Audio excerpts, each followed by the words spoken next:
Hai, apa kabar semuanya? Semoga kabar Anda baik-baik saja.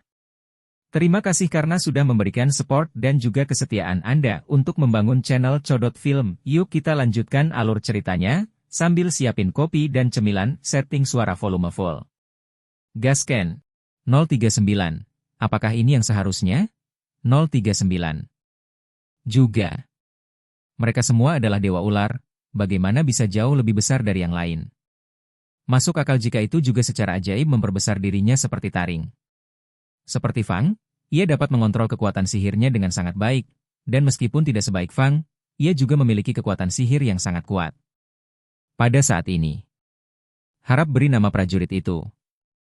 Seperti biasa, ada pesan yang memintanya untuk menyebutkan nama prajurit itu sendiri. Cheng Jinwu berkata, Wijen, tanpa ragu.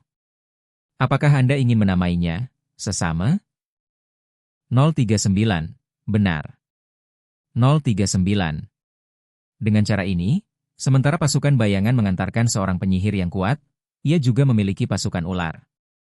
Saat ekstraksi bayangan selesai, Seong Jinwoo juga membawa sesama kembali ke bayangannya sendiri. Dan penjara bawah tanah yang kehilangan pemiliknya juga mengeluarkan peringatan saat ini. Bum bum bum bum 1. Getaran dari tanah menunjukkan bahwa portal akan ditutup dalam 1 jam. Liu Chenhao yang berdiri di kejauhan segera berlari. Saudaraku, kamu harus keluar sekarang. Oke. Liu Chenhao akhirnya melihat sekeliling lagi, dan berkata dengan sedikit penyesalan, tapi saudaraku, ini agak disayangkan. Liu Chenhao memandangi mayat monster tingkat bos. Jika kamu bisa mengeluarkan ini, kamu pasti bisa menghasilkan banyak uang. Jika master penjara bawah tanah dihilangkan, portal akan segera ditutup. Dengan kata lain, jika Anda ingin mengeluarkan tubuh bos, Anda akan menghadapi risiko besar untuk menutup portal. Jadi jenazah bosnya juga sangat langka. Lagi pula, volumenya terlalu besar dan sangat merepotkan untuk dibawa. Tentu saja, harganya sangat tinggi justru karena kelangkaannya.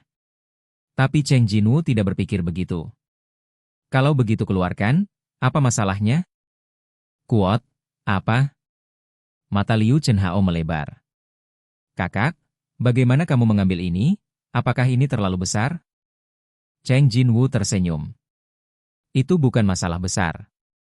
Meskipun saya tidak tahu apa kekuatannya, tetapi menilai dari ukurannya, ada pria yang lebih besar di sisinya. 039, keluarlah. 039. Cheng Xiaoyu memberi perintah, dan seorang prajurit sihir setengah orc berjubah hitam diam-diam muncul di depan Liu Chenhao. Wow! Menghadap Fang Fang yang sedang memberi hormat, Cheng Jinwoo menunjuk ke arah mayat dengan dagunya. 039, lagu raksasa. 039. Fang dengan cepat menggunakan sihir untuk memperbesar tubuhnya, lalu menyeret dewa ular tingkat bos, yang ukurannya kurang dari setengahnya, keluar dari ruang bos seperti ini. Langit. Gambar yang sangat berdampak di depannya membuat murid-murid Wu Zhenze bergetar tak terkendali. 039, baru saja itu? 039. Itu jelas penyihir hebat setengah orc yang dikalahkan oleh Cheng Jinwoo dalam pertempuran tim divisi Hunter belum lama ini. Tapi sekarang 2 kali lebih besar dari dulu. Saat tumbuh lebih besar, kekuatan sihir yang dilepaskan juga lebih kuat dari sebelumnya. Wu Zhenze terkejut. 039. Apa? Bukankah monster akan menjadi lebih lemah ketika mereka menjadi prajurit bayangan? 039. Karena itu, bagaimana penyihir setengah orc ini menjelaskannya? Bos dari penjara bawah tanah level tidak hanya bisa menjadi prajurit bayangan, tetapi bahkan bisa lebih kuat dari sebelumnya? 039. Bagaimana mungkin 039? Melihat Oh Jin Chol yang terkejut dari telinga ke telinga, Cheng Jinwoo bertanya padanya sambil tersenyum. Bukankah kepala bagian Wu pergi bersama? Apa? Jika jumlah ketakutan mengurangi umur manusia, dia mungkin sudah mati hari ini. Wu Zhenze memiliki banyak hal untuk ditanyakan, tetapi dia tidak berani menanyakannya.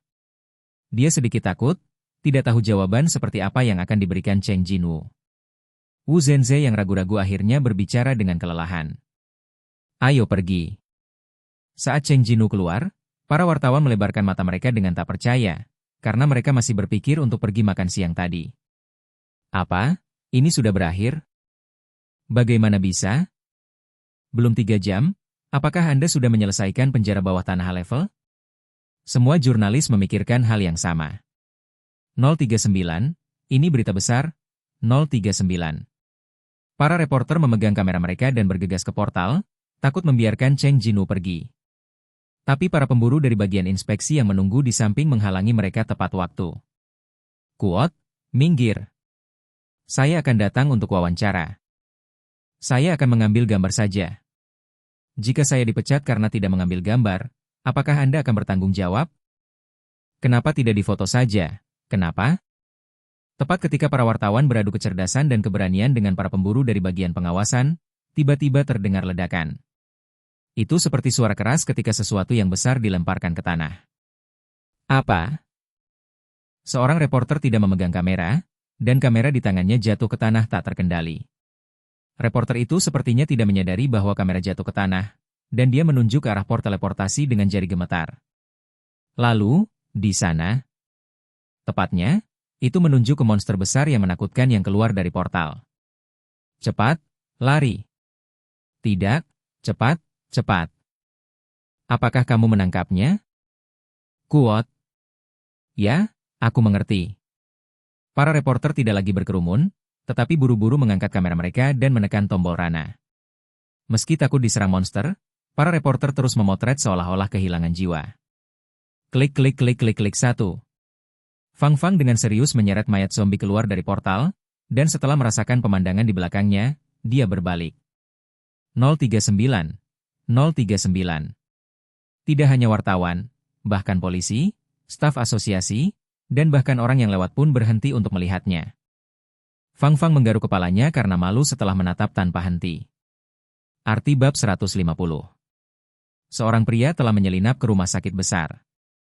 Hanya ada satu alasan baginya untuk melihat sekeliling dengan hati-hati. Dia memegang drum minyak di tangannya. Sampai tadi, tidak ada kehidupan sama sekali di matanya. Tapi entah kenapa, matanya tiba-tiba bersinar. 039. Apakah menurut Anda saya konyol? 039. Dia siap untuk mati. Dia terus berbelok ke kiri dan ke kanan di rumah sakit, dan akhirnya menemukan tempat yang cocok. Dia datang ke lorong yang nyaris tidak ramai dan mulai menuangkan bensin ke tanah. 039. Bagaimana saya bisa mati sendirian? 039. Seminggu yang lalu. Dia sangat mabuk sehingga terlibat pertengkaran dengan orang yang lewat saat terhuyung-huyung di jalan, dan kemudian dipukuli dengan kejam. Ketika saya membuka mata, saya berada di rumah sakit. Setelah sadar kembali, dia berkata kepada dokter yang merawatnya. Jika Anda tidak punya uang untuk berobat, jangan khawatir. Pada saat ini, mata mereka bertemu. Dokter menatapnya dengan mata dingin. Dokter itu, meskipun dia tidak lagi mengingat seperti apa tampangnya, tapi dia tidak akan pernah melupakan penampilan itu. Jadi dia mengambil keputusan. Harus membalas dendam. Itu sebabnya dia datang ke rumah sakit di mana dia dikirim ke perawatan darurat lagi. Lagi pula, dia tidak ingin hidup lagi.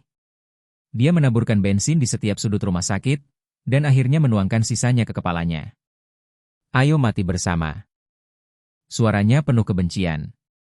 Tapi rumah sakit ini terlalu besar, bensinnya seharusnya tidak cukup untuk membakar seluruh rumah sakit. Tapi itu harus lebih dari cukup untuk membawa beberapa orang pergi. Akan lebih baik jika ada beberapa dokter, jika tidak, tidak mungkin. Lagi pula, dia sudah berutang banyak hutang judi, dan dia tidak berniat pergi diam-diam. Oke guys, jangan lupa like, comment, share, and subscribe di channel Codot Film. See you next video, peace out and bye-bye.